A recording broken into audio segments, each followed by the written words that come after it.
Halo semuanya, seperti yang kita ketahui, pembelajaran IPA di sekolah dasar sering sekali mengalami kendala. Kendala tersebut seperti metode yang kurang bervariasi, media yang terbatas, siswa pasif, tidak adanya percobaan, serta minimnya pemanfaatan lingkungan sebagai sumber belajar. Guru juga cenderung bergantung pada buku paket, mendominasi pembelajaran, dan kurang berinovasi sehingga motivasi siswa rendah.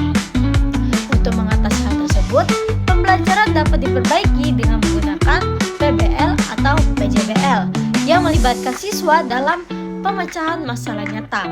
Media digital dari Canva, animasi, dan gambar visual dapat membantu memperjelas konsep, sementara percobaan sederhana dan observasi lingkungan sekolah membuat siswa memahami apa yang telah mereka pelajari.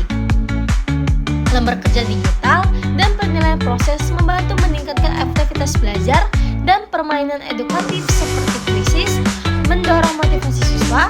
Selain itu, guru perlu mengikuti pelatihan untuk memperkuat kemampuan dalam menggunakan media dan metode pembelajaran yang lebih menarik. Dengan penerapan solusi tersebut, pembelajaran lebih menjadi aktif, kontekstual, dan mudah dipahami siswa.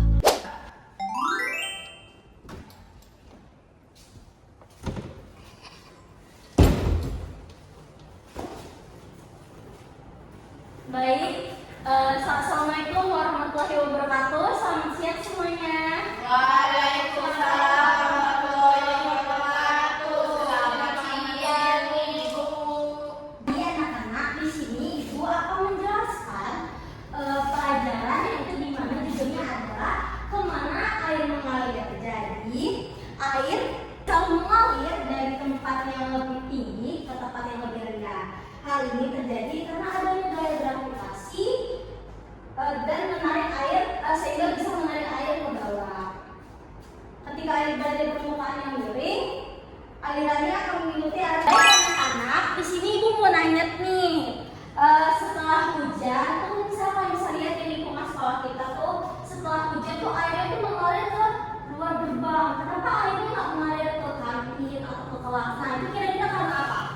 Coba ada yang tahu nggak? Saya Bu. Ayo Bunga. Karena luar gerbang itu dataran rendah. Oh. Sementara kantin itu sama tingginya. Nah, bagus. Kasih tangan. Alirannya akan mengikuti arah permainan tersebut. Jadi bisa misalnya ada mata air dari pegunungan, terus nanti bisa turun melalui sungai, lalu ke pedesaan dan akhirnya ke laut seperti itu. Jadi di sini Ibu punya media bisa nunjukin ke kalian gimana sih yang bentuknya kalau air dari atas dari dataran tinggi terus bisa ke dataran rendah.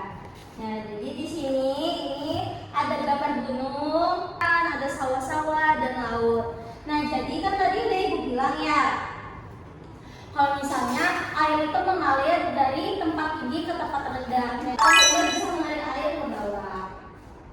Ketika air berada di permukaan yang miring, alirannya akan mengikuti arah permainan tersebut. Jadi bisa misalnya ada mata air dari pegunungan, terus nanti bisa turun melalui sungai, lalu bisa satu orang yang mau maju ke depan. Saya. Oke, Septi, ayo maju ke depan Septi. Nah, bilang kalau air itu mengalir dari tempat tinggi ke tempat rendah. Coba Septi bisa arahin nggak gimana? Jadi kan ini airnya, jadi airnya itu pertama dari gunung. Gunung itu kan tempat yang tinggi ya. Habis itu airnya mengalir dari gunung ke sungai yang melewati sawah, desa, lalu mengalir ke tempat rendah yaitu laut. Nah, pintar. Terima kasih saudara-saudara. Bunga di buku LKS kita ya, dalam 37 itu udah dijelasin. Nah, terus nanti terus kalian baca lagi, nanti ibu tanya sama kalian apa yang udah kalian pelajari yang setelah udah dibaca ya.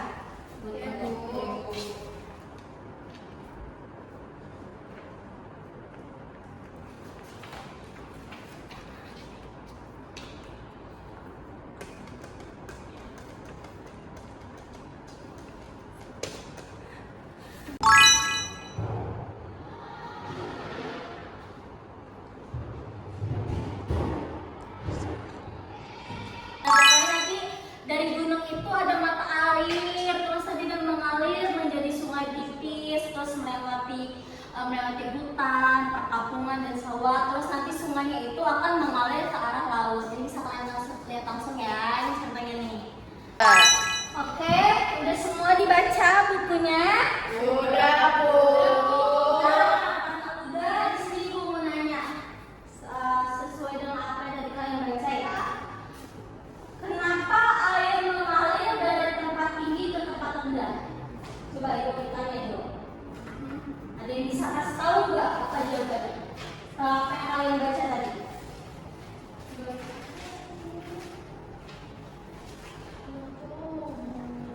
Punya semua. Coba apa? Yang kalian dapat tadi. Kenapa air mengalir dari tempat tinggi ke tempat rendah?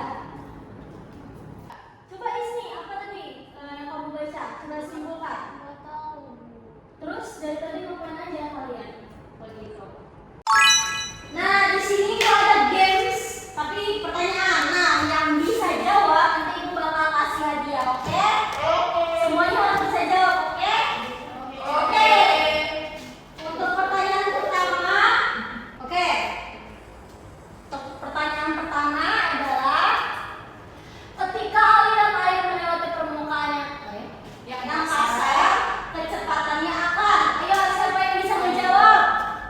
Siapa yang bisa menjawab? Saya satu. Oke, Theo, apa jawabannya Theo? C, Bu, lebih lambat. Oke, kita buka ya jawabannya ya. Yeay. Pertanyaan selanjutnya. Air akan selalu mengalir dari tempat yang. Ayo siapa yang bisa menjawab? Saya. Baik, Sekti, silakan jawab apa jawabannya. B, tinggi ke rendah. Oke, kita lihat ya. Iya, yeay.